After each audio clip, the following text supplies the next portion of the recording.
Good morning all of you. मैं इस video के माध्यम से उन छात्रों को सजेस्ट करना चाहता हूँ जो हाई स्कूल या इंटरमीडिएट की परीक्षा में सम्मिलित होने जा रहे हैं। सबसे पहले मैं उनको बोर्ड की परीक्षा के लिए बहुत बहुत बधाई देता हूँ। अपना अच्छा रिजल्ट लेकर आएं। मैं कुछ बातें बता रहा हूँ, इसे आप विशेष ध्यान रखें। आप लगातार स्टडी करें। स्टडी के साथ साथ जो है अपनी सेहत का भी भरपूर ध्यान रखें। शाम के समय सूक्ष्म भोजन लें जिससे आप एनर्जेटिक रहें। बीच बीच में आप ड्राई फ्रूट्स को भी ले सकते हैं या फ्रूट्स को ले सकते हैं, कुछ भी हल्का फुल्का ले सकते हैं। इससे आपकी एनर्जी बनी रहेगी और नींद भी कम आएगी, जिससे आप अच्छी तरह से पढ़ भी सकते हैं। हाँ, ये भी है कि आप लगातार ना पढ़ें, आप प्रॉपर नींद लें जिसमें 6-7 घंटे की कम से कम आपको नींद लेनी चाहिए पूरे दिन में। आप लगातार 1 घंटा पढ़ते हैं तो आधा घंटा का कम से कम जो है एक ब्रेक ले लीजिए। हर आधा घंटा मतलब 1 घंटे बाद 1 घंटा पढ़कर आधा घंटे का ब्रेक लेना आपको ज़रूरी है। इससे क्या होगा, आपकी जो मेंटलिटी जो पावर है वो बढ़ती रहेगी। आपको चीज़ें समझ में आएंगी क्योंकि हमारा माइंड जो है वो 1 घंटे तक कंसंट्रेट रहना बड़ा मुश्किल होता है। आप माइंड को कब तक लगा सकते हैं? 1 घंटे बहुत मुश्किल से। अगर लग भी जाता है तो आधा घंटे का ब्रेक आप जरूर लीजिएगा, जिससे आपका फ्लो जो है लगातार चलता रहे पढ़ने का और आपको किसी प्रकार की कोई थकान महसूस ना हो। पेपर का समय जो होता है वो 3 घंटे 15 मिनट का होता है। पेपर से पहले आप क्वेश्चन को याद करें, चाहे वो लॉन्ग हो चाहे शॉर्ट हो। आप लगातार बार बार उसको लिख के देखें। अगर आप बार बार उसको लिखते हैं तो आपका अभ्यास अच्छा होगा। और जो आपका पेपर का टाइमिंग होता है यानी 3 घंटे 15 मिनट का होता है, जिसमें 3 घंटे आपको सॉल्व करने के लिए होते हैं और 15 मिनट आपको क्वेश्चन पेपर पढ़ने के लिए होते हैं।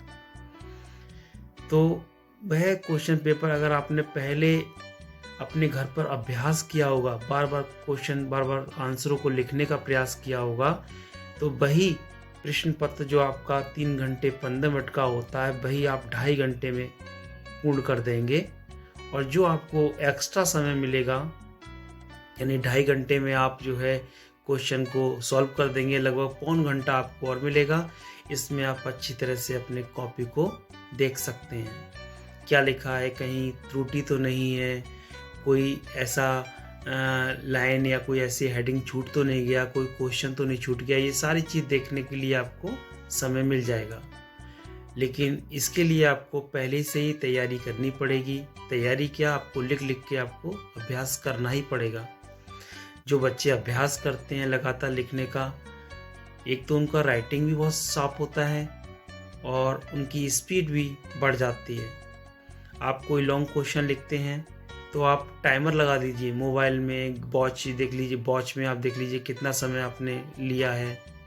ठीक है, एक क्वेश्चन को करने में आप कितना समय ले रहे हैं, क्या ये सफिशेंट है? ऐसा ना हो कहीं एक लॉन्ग क्वेश्चन करने के चक्कर में आप कहीं शॉर्ट क्वेश्चन या कोई और पार्ट जो पेपर का आप छोड़ दें।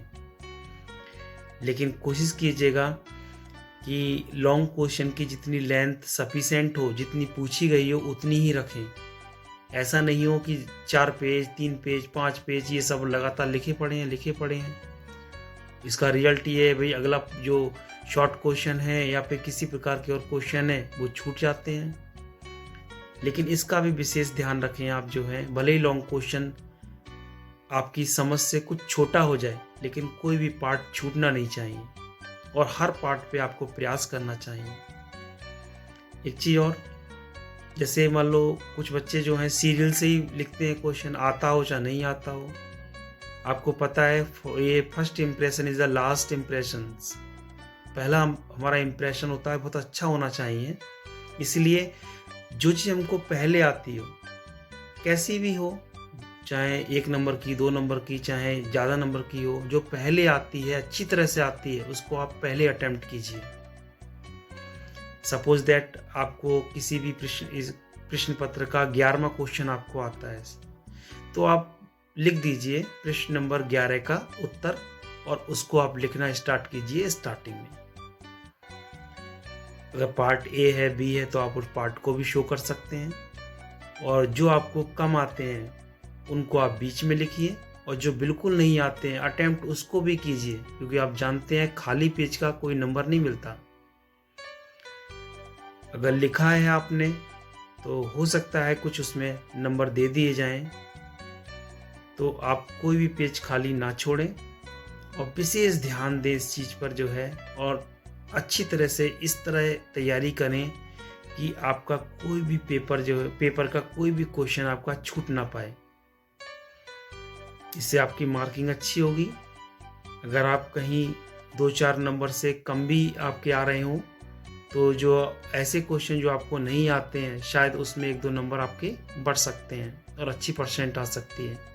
अब यही समय है आपको अपनी काबिलियत को दिखाने का, अपनी एनर्जी को दिखाने का यही समय है। अच्छा, कॉपी लिखने से आप कॉपी लिखेंगे तो जब कॉपी लिख रहे हैं तो कोटेशंस और हेडिंग इनका विशेष ध्यान रखें। कोटेशन को लिखें, उसको अंडरलाइन करें और हाईलाइट में लेने की कोशिश करें कि हाईलाइट एकदम, यानी जो भी है एग्जाम जो भी आपका कॉपी चेक करेगा तो एकदम हाईलाइट उसी पर पड़े, तो उसका अच्छा इंप्रेशन जाएगा, जिससे आपके अच्छे नंबर आएंगे। और इस तरह से तैयारी आप करते रहें, लगातार करते रहें तैयारी, और अपने लिए, अपने माता पिता के लिए एक उभरता हुआ स्वरूप बने। अपने माता पिता को एक विशेष नाम दें कि हाँ, उनका बेटा भी, उनकी बेटी भी जो है इस विशेष स्थान प्राप्त किया है इस परीक्षा में। और ख़ास तौर पे उस विद्यालय के लिए आप हीरे का काम करेंगे जिस विद्यालय में आप पढ़ते हैं, या जहाँ के टीचर आपको पढ़ाते हैं वो टीचर का भी नाम होगा अगर आप अच्छे नंबर से पास होते हैं, अगर आपका अच्छा स्थान रहता है। और आपको तो खुशी होगी। सबसे ज़्यादा टीचर को खुशी होती है जब उनका बच्चा, उनका पढ़ाया हुआ बच्चा जो है एक अच्छे मार्क्स से पास होता है। तो बस यही मैं आपसे कहना चाहता हूँ कि अपनी कॉपी को बार बार कटिंग ना करें। जो एग्जाम कॉपी होती है बार बार कटिंग ना करें, सावधानी पूर्वक लिखें, साफ एकदम राइटिंग लिखें। और बार बार अभ्यास करने से राइटिंग भी साफ होता है, स्पीड भी तो तेज होती है। ये सारी चीज़ का विशेष ध्यान रखें। Thank you. और मैं कुछ कहना चाहता हूँ, अगर ये इस तरह की वीडियो मेरी अगर आपको पसंद आए तो इसको लाइक, सब्सक्राइब, शेयर ज़रूर करें, जिससे मैं इस तरह की वीडियो आपको बनाता रहूं और आप लाभान्वित होते रहें ऐसी वीडियो से। और आपके लाइक और शेयर से हो सकता है कि मुझे भी एक एनर्जेटिक ऊर्जा मिले, मैं भी वीडियो बनाऊं आगे। तो thank you very much for watching my video.